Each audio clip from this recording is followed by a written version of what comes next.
Ladies and gentlemen, good day and welcome to WeWork India Management Limited's Q4 FY26 earnings conference call. The presentation in this call is a concise version of the presentation uploaded on the company's website and shared with the stock exchanges. This conference call may contain forward-looking statements about the company, which are based on the beliefs, opinions, and expectations of the company as on the date of this call. These statements are not guarantees of future performance and involve risks and uncertainties that are difficult to predict. As a reminder, all participant lines will be in the listen-only mode, and there will be an opportunity for you to ask questions after the presentation concludes. Participants connected on webcast may click on the Ask a Question tab to join the question queue after the management's opening remarks. I now hand over the conference call to Mr. Karan Virwani, MD and CEO. Thank you, and over to you, sir. Thank you, Michelle. Good morning, everyone, and thank you for joining us. FY26 was our full year as a listed company, and we closed it with the strongest set of numbers in our history. Record occupancy, revenue, profit, and cash. One quick note, all financials are numbers in IGAAP equivalent, and the Ind AS reported adjustments are all in our investor presentation and shareholder letter, so you can refer to them. Let me start with the yearly performance. Revenue of 2,477 crores, up 23%. EBITDA of 499 crores, up 23%. PAT more than doubled to 180 crores, up 134%, with the margin expanding nearly 341 basis points. Our portfolio occupancy stood at 86.9% and mature centers stood at 88.9%, both of them at all-time highs. ROCE at about 28.3%, up over 317 basis points, and free operating cash at about 586 crores, which is up 44%. The business is now self-funding and generating surplus cash of about 126 crores in FY26. We've exceeded Street's expectations on every meaningful metric this year, and every engine fired at the same time. Before going into the numbers, I want to spend a few minutes on the industry because context matters this year. 2025 was the third straight record year for Indian office leasing. 83 million square foot leased. India crossed 1 billion square foot of office stock. Within that, flex stock surpassed 100 million square foot for the first time, up 3 times from 5 years ago. Flex is now the single largest occupier category in India, having 23% share of all new leasing in Q1 of this calendar year, ahead of IT services. 2 more shifts worth flagging. Domestic firms now lead demand with 43% of Q1 leasing, ahead of America's-led demand for the first time. Within this, 70% of new leasing is in buildings under 10 years old and a grade A portfolio, indicating the flight to quality is real. Flex is no longer the alternative to traditional real estate. It has become structural to how enterprises think about workspace. One major question we've been asked most this year in every single investor conversation is, what does AI do to office demand? And this was important enough that we commissioned a deep proprietary study with Redseer to answer it rigorously, covering the historical pattern, the AI demand wave, the GCC mechanism that turns hiring into office leasing, and resulting in the flex outcome. I want to give you the conclusions over the next few slides. Every prior tech wave, mechanization, mass production, computing, and cloud has only expanded India's office stock, not shrunk it. We went from no office market at all to around 50 million square foot during the IT era, to about 200 million square foot by 2000, to almost 900 million square foot or 1 billion square foot now today. And the pattern is the same every single time. More automation has actually led to more jobs, more offices, and greater value created in India. So when people ask whether AI will shrink offices, history has already given us the answer 4 times in a row. Every tech wave has only expanded the office stack, not contracted it. The data on AI specifically is even stronger.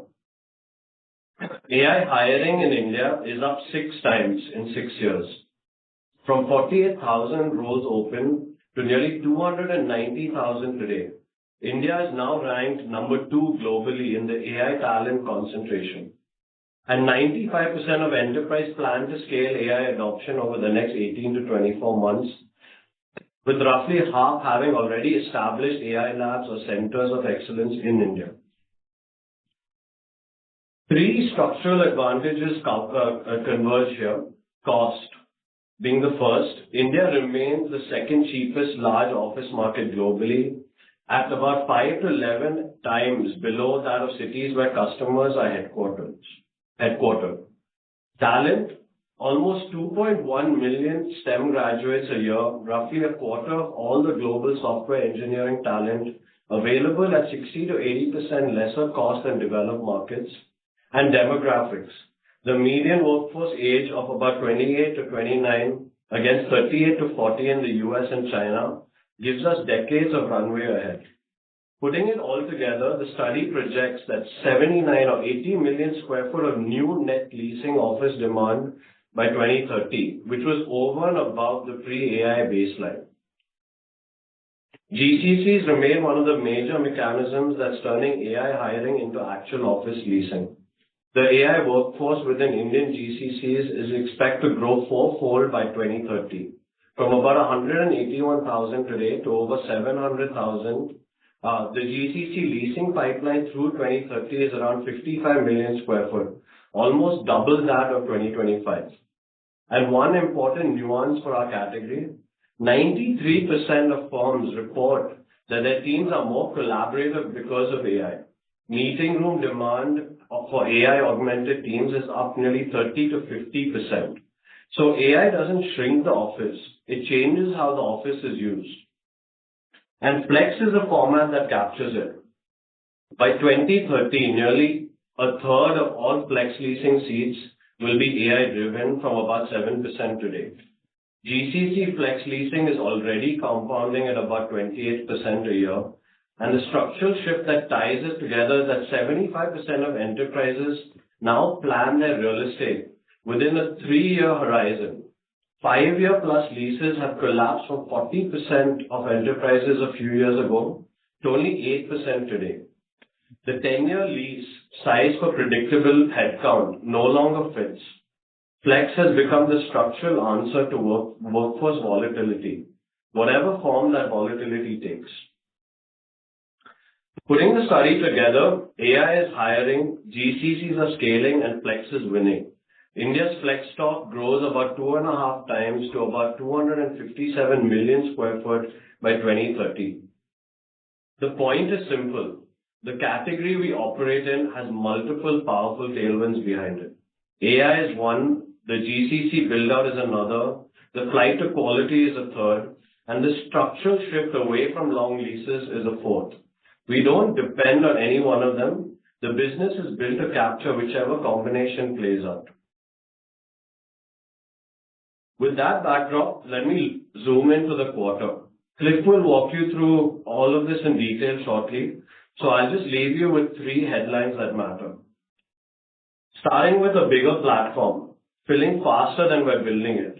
We have 76 centers, 8.6 million square foot, and about 11.6 million square foot of AUM, 110,000 members, and a portfolio occupancy that's at an all-time high of about 87%. Layer on top of that is a world-class NPS of about 79. This is something that has always been our North Star and fueling the flywheel. Getting into the quarter, revenue of about 710 crores, up 29% year over year. EBITDA at about 164.7 crores with a record margin of 23.2% and a PAT of almost 80 crores with a margin of 11.2%. This is up almost 142% year over year. One of the key and most important metrics has been ROCE. ROCE exiting the year is at about 45.1%, and we have finally over-delivered on our net debt position. We actually ended net debt negative for the first time in our history and a two-notch credit upgrade to A+. Now on some of the operational KPIs. We are concentrated where demand is today, and we're growing wherever demand is headed next. Bangalore leads with about 50,000 seats. Mumbai and Gurgaon both grew in capacity over 20% year-over-year. The fastest growth came from our emerging top corridors, Chennai up 75%, and Hyderabad up 34%.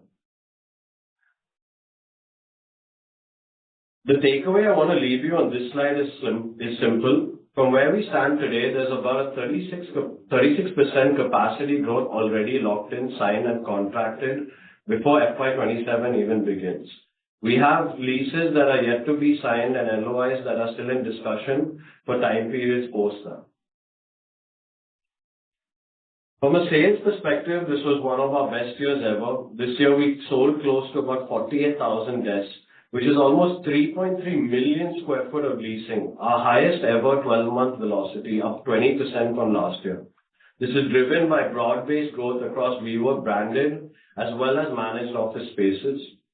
Every major sector grew with BFSI telecom leading. That is the strength of running a platform that serves every sector and every format of work. When one wave slows, another picks up, and the overall growth keeps compounding. And even as volume scaled, pricing held. Revenue to rent at 2.6x and total revenue to rent at 3x, meaning we grew volumes without giving up pricing.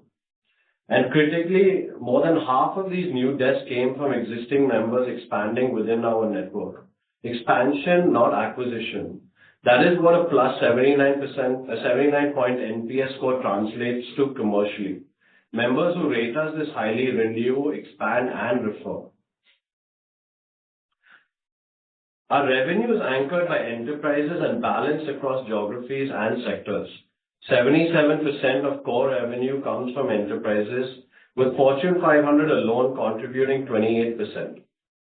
65% comes from global members headquartered outside of India, and across sectors, no single one dominates. With top 10 members taking up about 23% of our core revenue, this mix is the foundation of our revenue durability. It lets us serve demand across cycles and largely mirrors overall CRE activity in India. And just look at what enterprises are actually doing inside our spaces today. Our spaces have a 24/7 command center monitoring planning the operations for a major broadcaster, one of only 2 industrial automation R&D labs in India, AI development centers with GPU-ready workstations, EV testing facilities with battery infrastructure and broadcast studios, clean rooms for mobile product QA, and a management school training campus. We're not just standard, and these are not just standard offices. These are future-ready, purpose-built environments that are built for the next wave of enterprise work demands. With that, let me hand it over to Clifford to talk you through our financials.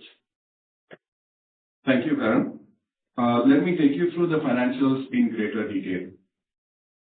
Portfolio occupancy moved from 76.8% a year ago to 86.9% today.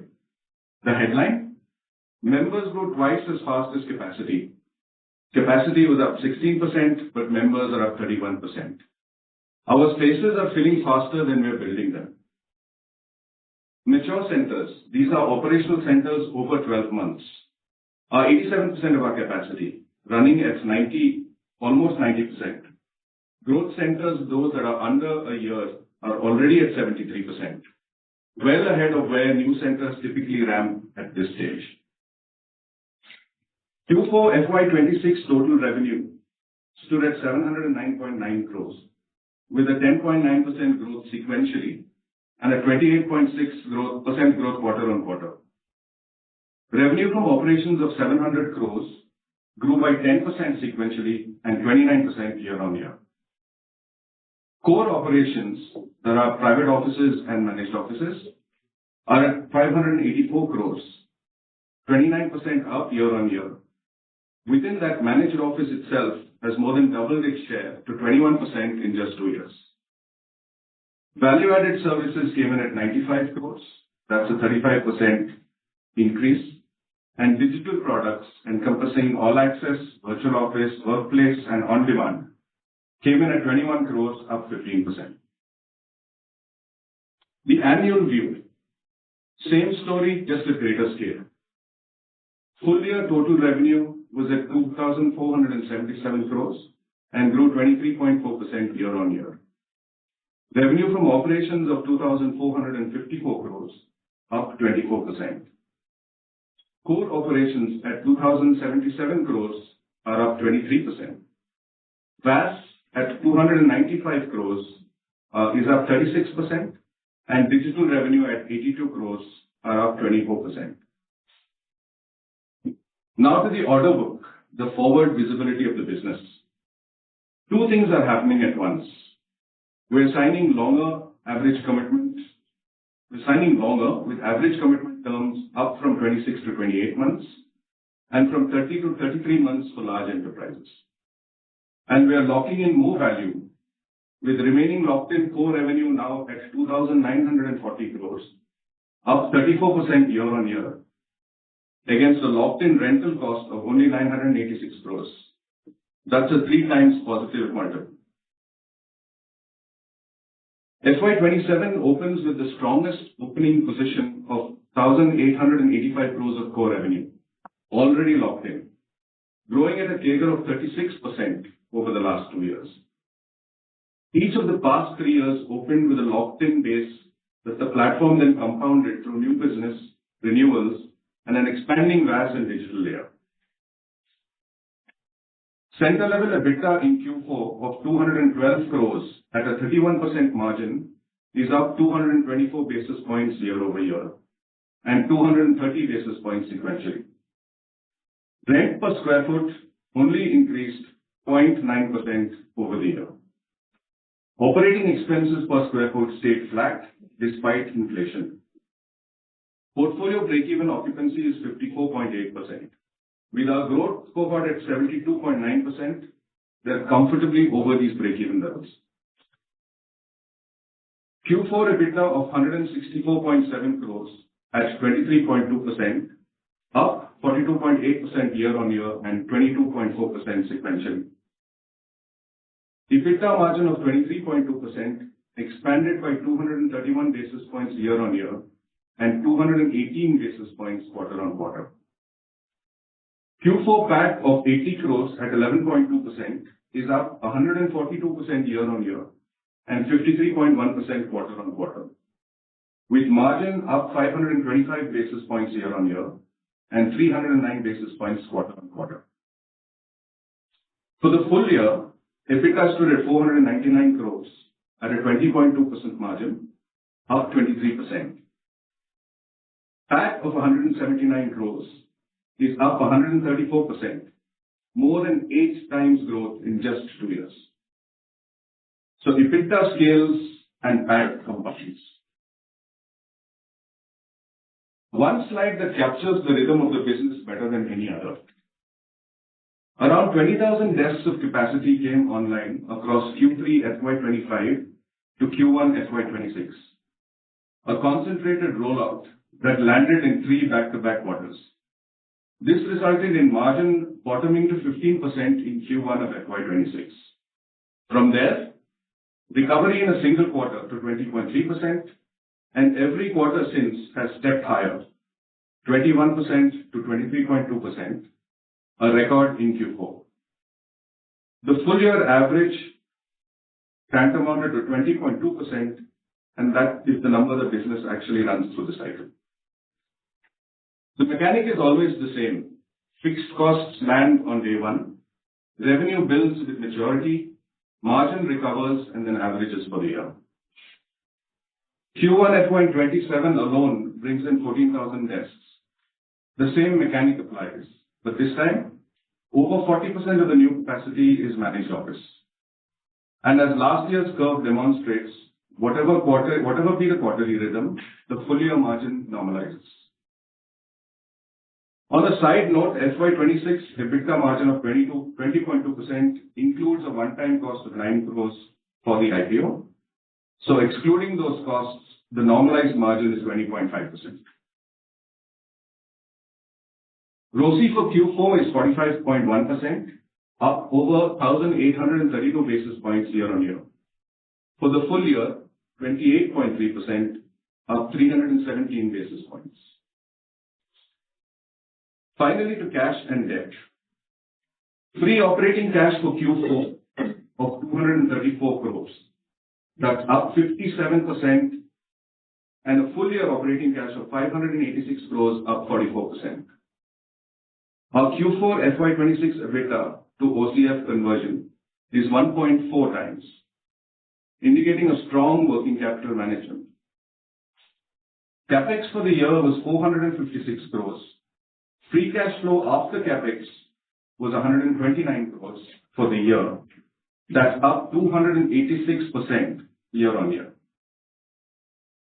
On the balance sheet, we ended the year at a net debt negative of 11.7 crores against 215 crores of net debt a year ago.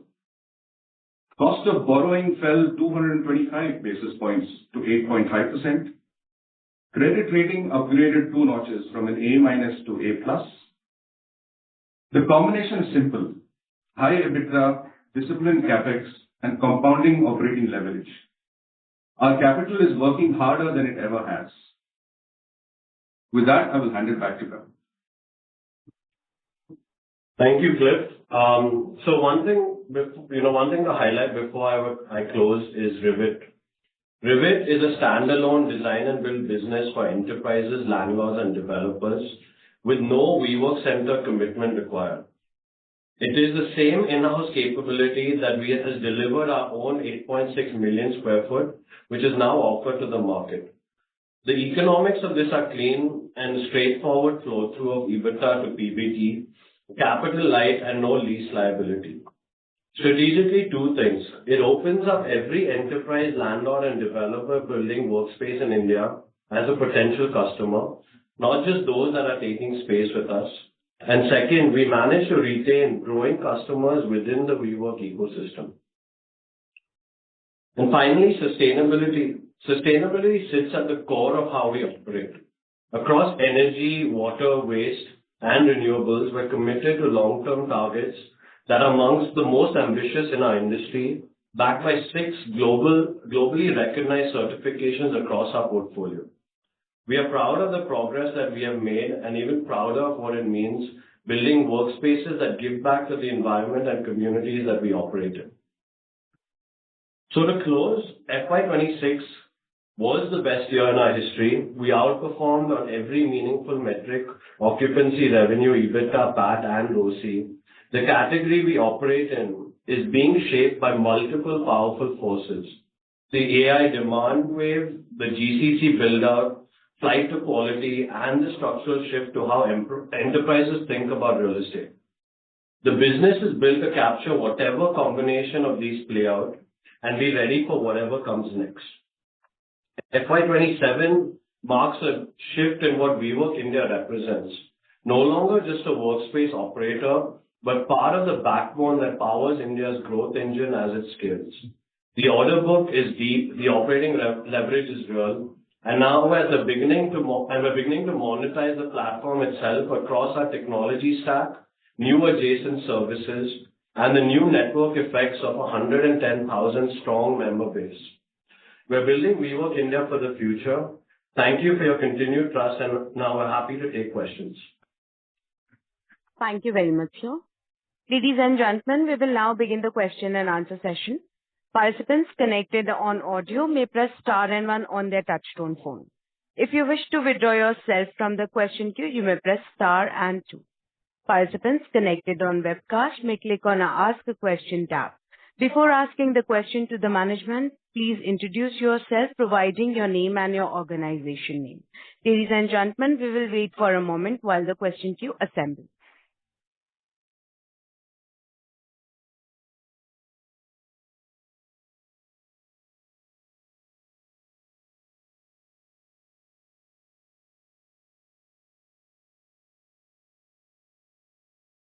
We'll take the first audio question from Adhidev Chattopadhyay from ICICI Securities. Please go ahead. Yeah, good morning, everyone. Firstly, congratulations to the manager for an excellent year. I may have missed it in the beginning, but if you could just help us understand in terms of the locked-in supply, you mentioned that we'll get to 150,000 plus seats, right? So is this a number for operation seats we should get to by the end of March next year? And consequently, any revenue guidance for the coming year? And what is the expected CapEx for the next year? So these are my questions. Yeah, thank you. Thank you. So yeah, I'll quickly answer, and I'm not sure if you can see the slide, but today we're operating about 8.6 million square foot.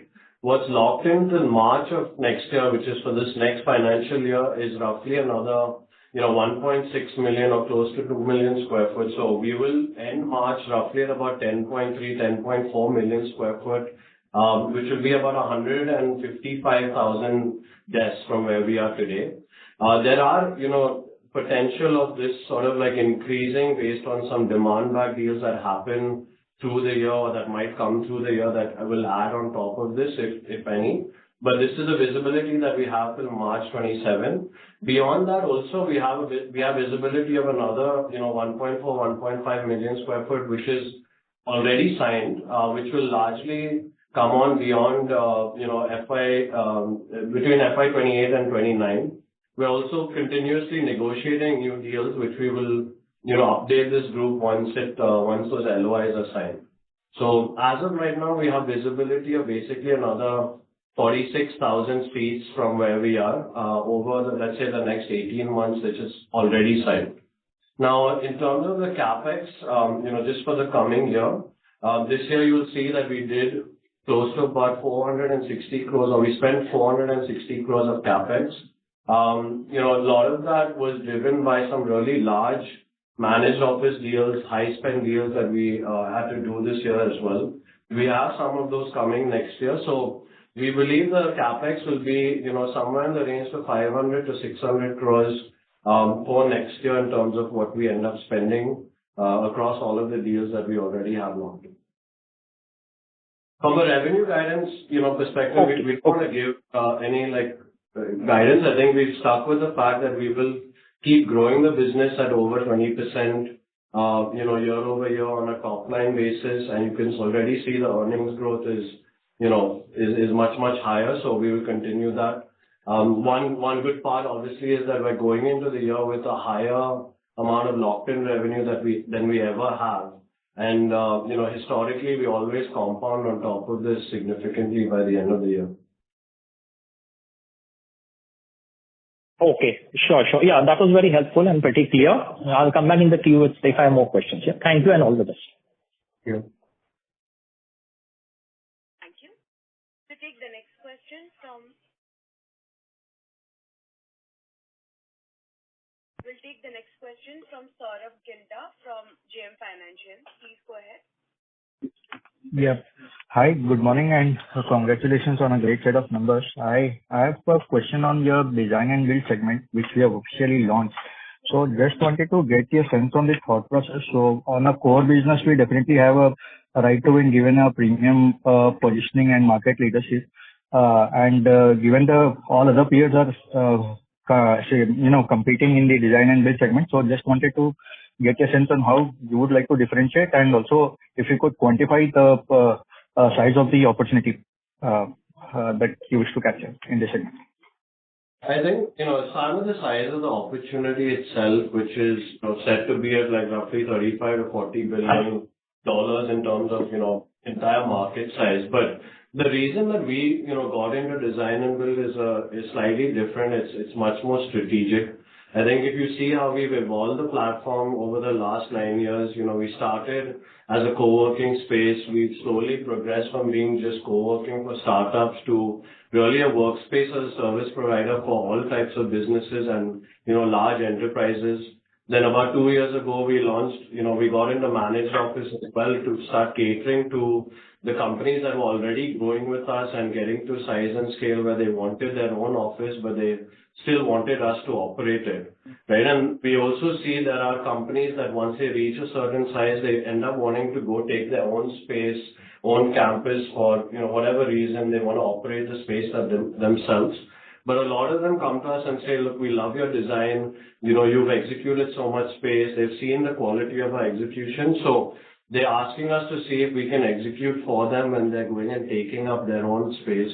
That's how we looked at, getting into it. The other part is that, we look at it as a funnel or a net to the platform itself, where companies who have never used a flex operator, never used a WeWork space, if we're able to do the design build for them in their traditional workspace, we believe that for overflow requirements, any new cities, new business units, if they're expanding outside of that office, we will be able to hold that relationship and actually get that demand into the platform and, hopefully use it as a way to grow that account, grow that company. So the way that we view this is, more of a strategic net to continue to capture more companies within the platform itself and continue to cater to the existing companies that have. And finally, in terms of right to win, like I don't want to comment on other operators. I think one of the key differentiator that we've always created is our quality of design and quality of execution that is, really unmatched in the way that we deliver space. We're taking all of that to, Rivet. It's the same exact team that has done this for many years. We've built systems behind it. We have a procurement team, we have an execution team, and we have a design team that will execute to the highest quality. And our focus with this is, not to grow this to some mass scale and it's become, some 30% of our business or anything like that right now. It's to do some really high quality projects. It's to try to capture our existing customers. And, for our managed office business today, we use external design build consultants to deliver some of that where we pay an additional cost, we're paying fees. So with this unit, we'll maybe be able to, cut down some of the costs that we have in executing those projects also by bringing it in-house rather than using an external design build company. Sure. Thank you. Thanks for the detailed answer. My second question is just a clarification. The 14,000 seats that are expected to become operational by end of Q1 FY27, is it fair to assume that they'll start operating at a very high occupancy from for second quarter, or will that be a gradual moment in occupancy for the seats? So there's a combination of both WeWork branded spaces and managed office spaces as part of that 14,000 seats. So as you can see, almost 40%, is our WeWork branded, our managed office spaces. So those will open with, 100% occupancies on day one. The WeWork spaces will open with some occupancy, and will ramp up like we've done historically across all of these centers that, within 12 months, we're seeing that we are able to get to that 85% sort of occupancy. Break evens are happening within 4 to 6 months of it, 4 to 6 months in most cases, which you can see from the growth portfolio even today, which is already at about 70%, 70% plus. So we're trying to cushion a little bit of the capacity addition with the managed office business. Thank you so much. Those were my questions. All the best for the year.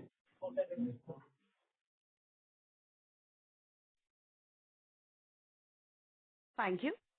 The next question is from Abhinav Sinha from Jefferies. Please go ahead. Hi, current strong performance and congrats to you and the team. Few questions. So firstly, on the guidance for the year on new builds, which is about 27,000 seats, what should be the year-end occupancy that we are looking at? I think, the endeavor is to keep the levels of occupancy as we sort of like exit. So through the year, as capacity comes on, there will be like slight dips in occupancy and then, sort of like move back up. But the goal and the idea is to remain, higher than 85% even as we bring on all of these new buildings as we exit the year. We've been able to deliver that, I think, with the strong managed office pipeline, which are opening at high occupancies, and then, some of the new centers that we have coming up in really prime locations, we feel like the ramp up should sort of like get there. We've also planned some of the expansion to make sure there's not too much occupancy dips, through the year as well. And will this year also have eventually predominantly managed like it was last year in terms of new? No, actually, this year we have, a significant amount of WeWork branded spaces opening. So I think out of the 28,000 seats, roughly about 18 or 19,000 are going to be WeWork branded, locations that we're opening, which is nearly double that which we did this year. But similar to what we did in the previous financial year, if you go back to FY25, that was the type of expansion. And then we used this year as a way to like stabilize that portfolio, ramp it up, get the occupancies going, and now we're bringing in some new capacity. And we'll go down that sort of like process again over the next 12 to 18 months to, ramp those up. Okay. The mix which is coming up for FY27, 28, and you've already hinted in your remarks that demand seems to be skewing a little more premium. So how should we look at how the portfolio is, going to change in the next 6 to 8 quarters? I think one will be doubling down on, some premium or like higher rental markets. So, Bangalore is going to see some addition. We've already opened, one location in Bangalore and in Aero City, which will see, some further expansion within Gurgaon. We have, the growth markets, which are basically Chennai, Hyderabad, and Pune, seeing, significant expansion in this coming year as well. So I think it's a good mix between, centers that would be priced, let's say, like over 20,000 bucks a desk, as well as centers in growth markets that are in the range of, let's say, like, 12 to 18,000 also, that will scatter through the year. And that's how we're looking at the expansion coming up for the coming year.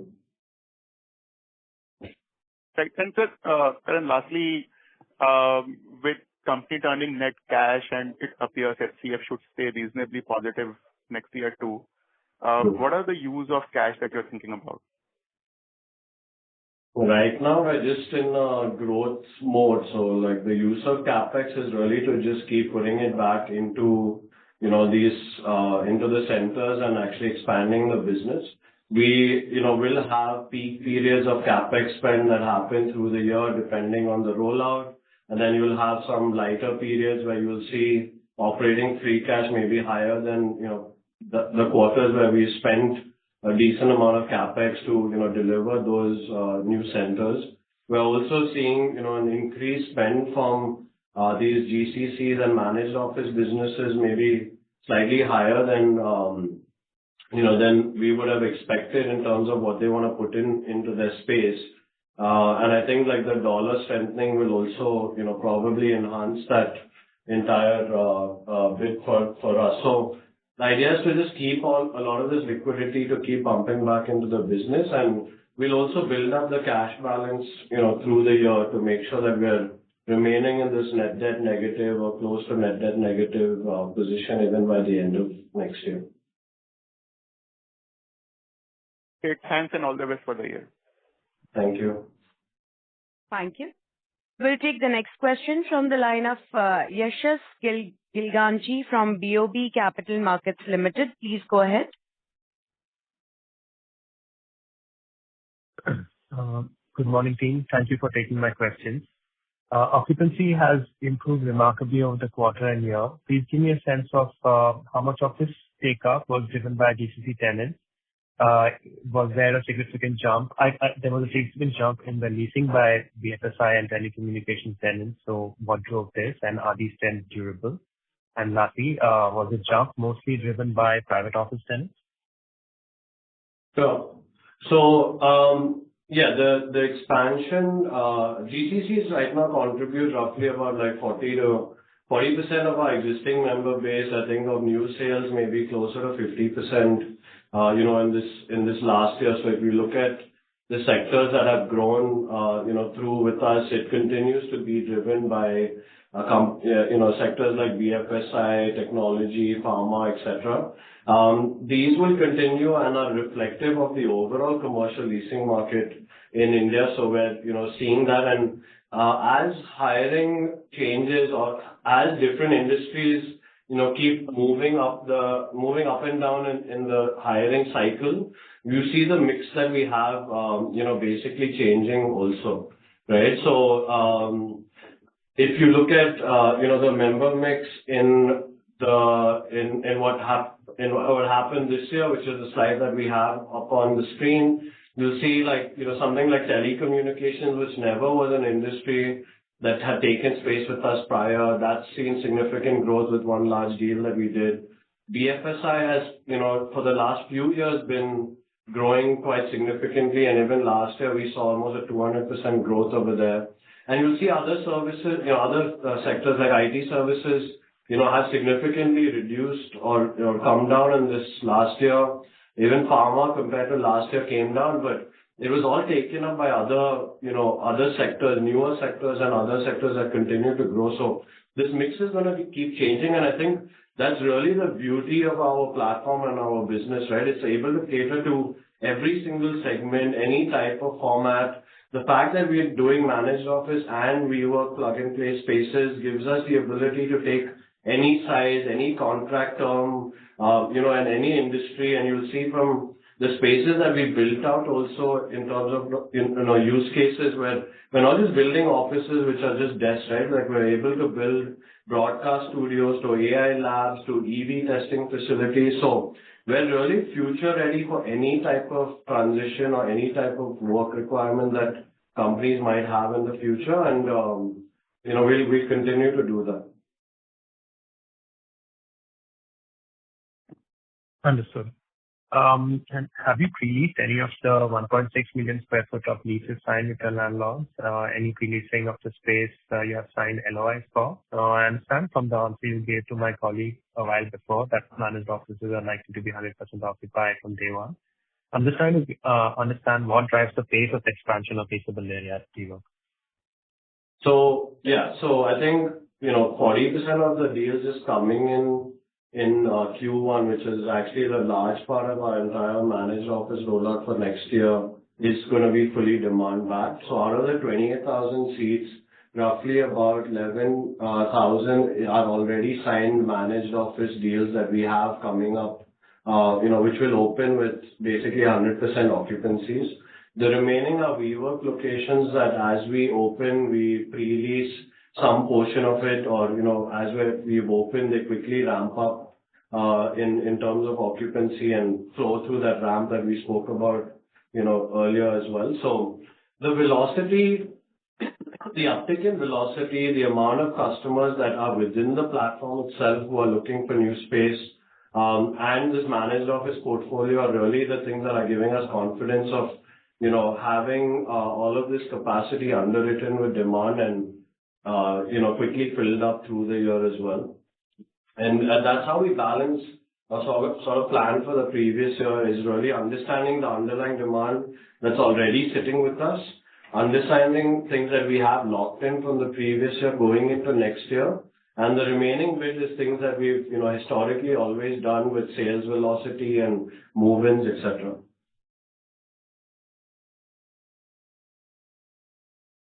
Okay, and just one last one. Is there any scope for you to push revenue from VAS higher? I understand it was approximately 14% of revenue over the quarter. What's a good long-term level to assume going forward? Yeah. So while, it was 14% for this quarter, there was obviously like a large customization revenue that came in Q4. But if you see for the year, I think we've been hovering at that 13 to, 12 to 13% of value-added services, almost 300 crores, for this year, which is about 12%. I think, you should always just assume that it is within this range itself.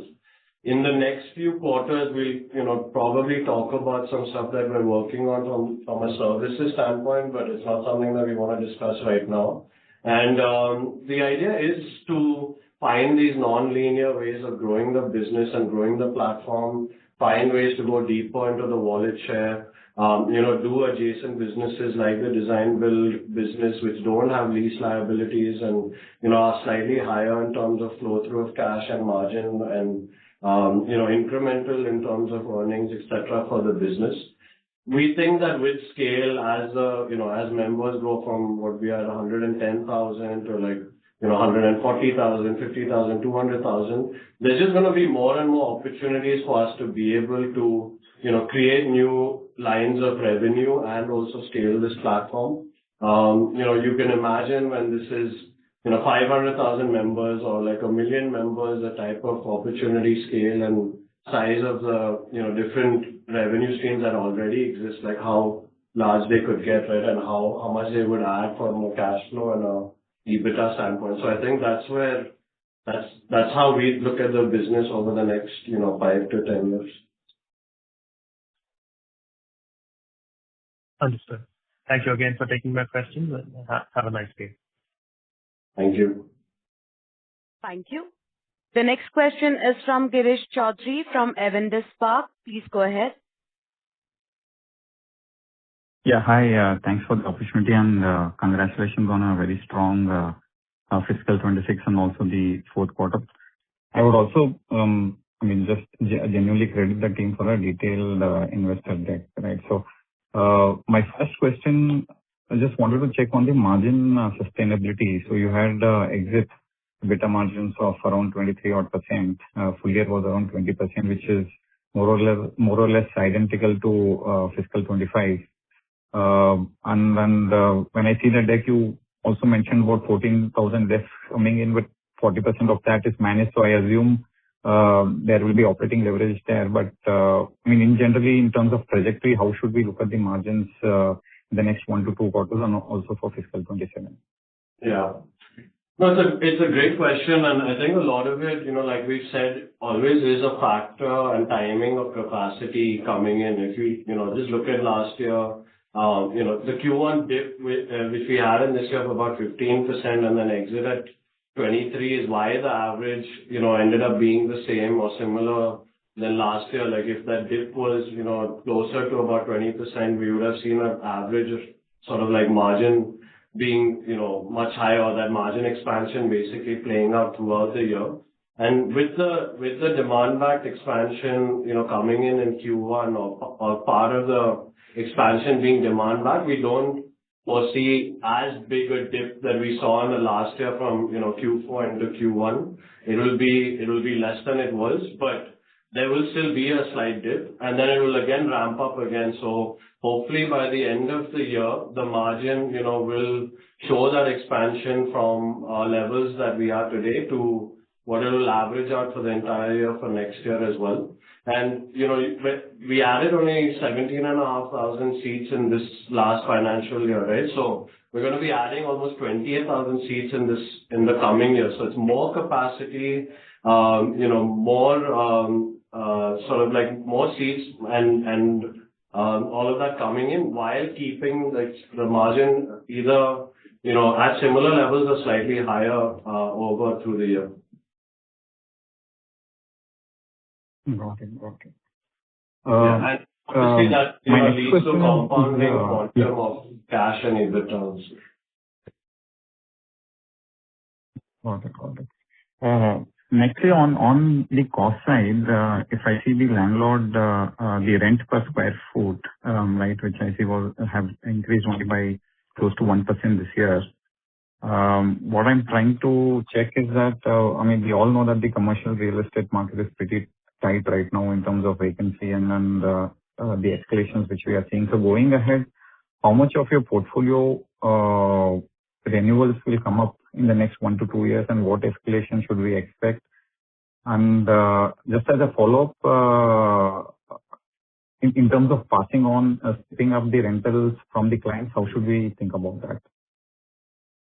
Yeah, I think it's definitely, So this rental escalation that you're seeing obviously is of our already contracted, rents that we have, and the average increase that we've seen both of contracted rents and signed rents that we have coming up.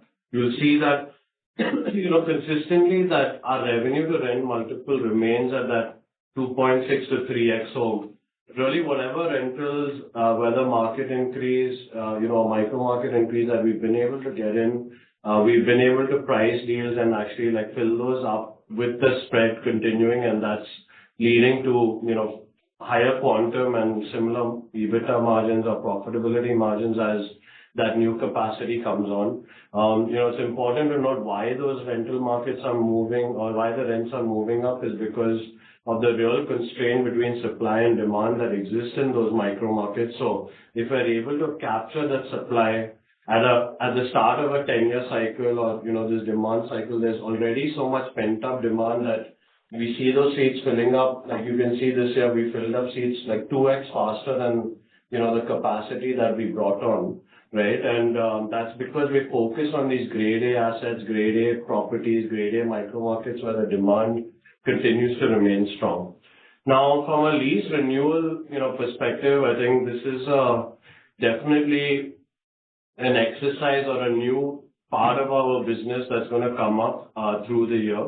We see that, there are micro markets where obviously around us, the market rentals have moved up a lot, and there will be some jumps over what we normally see in rental escalations, as we do these renewals.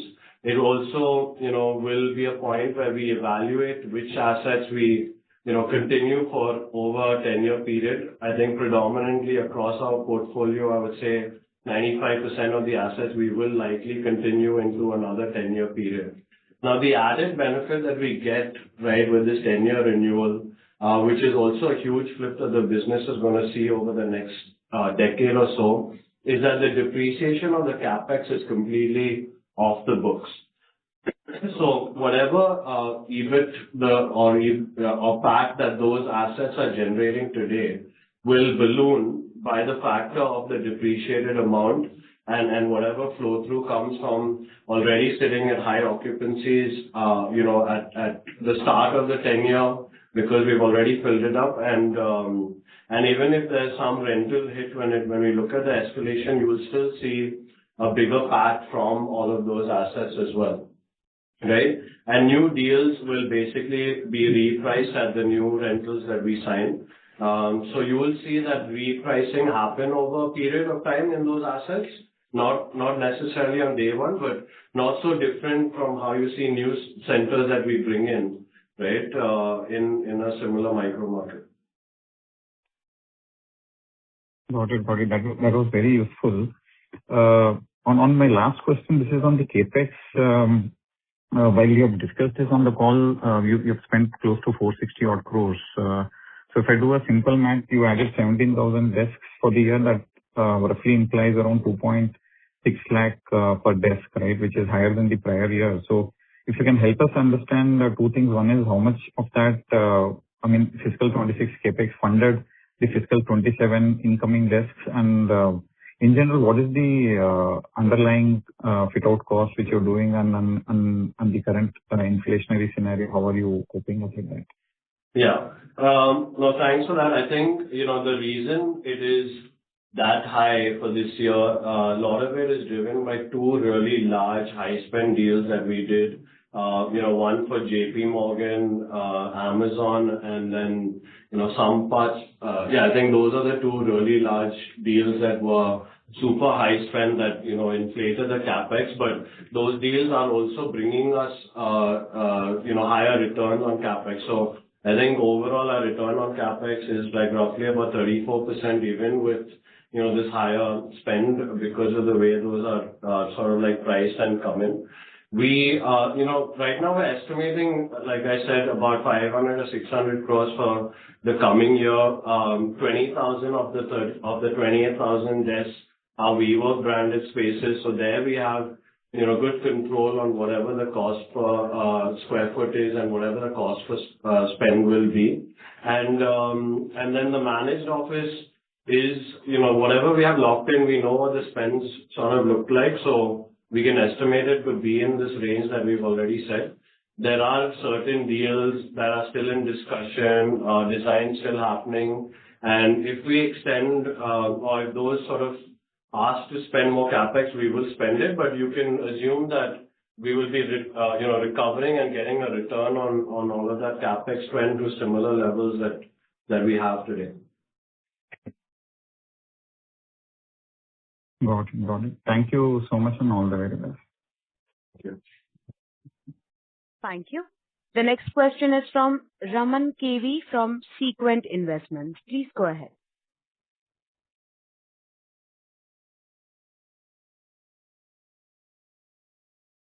Mr. Raman KV, I have unmuted your line. Please proceed. Yes. Please proceed. Yeah, I just have one question. Hello, can you hear me? Yes, sir. Please proceed. Hello. Yeah, I just want to understand, with respect to flexi lease, which you are aiming for, GCCI and AI, how is the model different from our existing model? And what is edge in terms of ROCE from this model? Sorry, can you repeat that question? I didn't fully understand. Mr. Raman KV, can So you I just want to mute understand. your webcast, sir, because there is a follow-up on your line. Please mute your webcast and then ask your audio question. Hello, can you hear me now? Yeah. Yeah. So I just want to understand the flexi lease model which you are aiming for the upcoming GCCI and AI boom. How is it different from our existing model? And also, can you throw some comparatively, can you just talk about the ROCE in the flexi lease model versus our existing model? Yeah. So just to clarify, there's absolutely no new product or no change that we're doing for, let's say, like AI businesses or GCCs. Today, the reason that the platform and our business is not just capturing the demand, but actually being able to is ready for any future demand that comes from any disruption that happens because of AI and because of the GCC growth. We're able to already cater to it because we're the only scale platform that's pan-India in these premium locations that can do plug-and-play requirements where you can start with a small amount of seats and actually grow to large managed office deals. The other thing that's come out through the study that we did, is that almost 75% of enterprises can't even foresee 5 years out anymore. They're looking to sign only 3-year deals and 3-year leases, which is something our model already is doing and able to do more than, let's say, traditional real estate. That's why we believe there's going to be more transition from just traditional, like companies signing traditional long-term leases, moving to WeWork spaces or the WeWork platform. So that's really what we were talking about, that the WeWork business is the most future-ready real estate platform when it comes to this future of work and how we believe, companies, enterprises, startups, entrepreneurs, all are going to work in the future from today. In terms of ROCE, right, I think that, it's about 80% of our business today still is WeWork branded spaces, right? And our ROCEs are in that 25 to 35% range, depending on occupancy, maturity of the center, and the margin that we create. So it will flow in that similar range as well.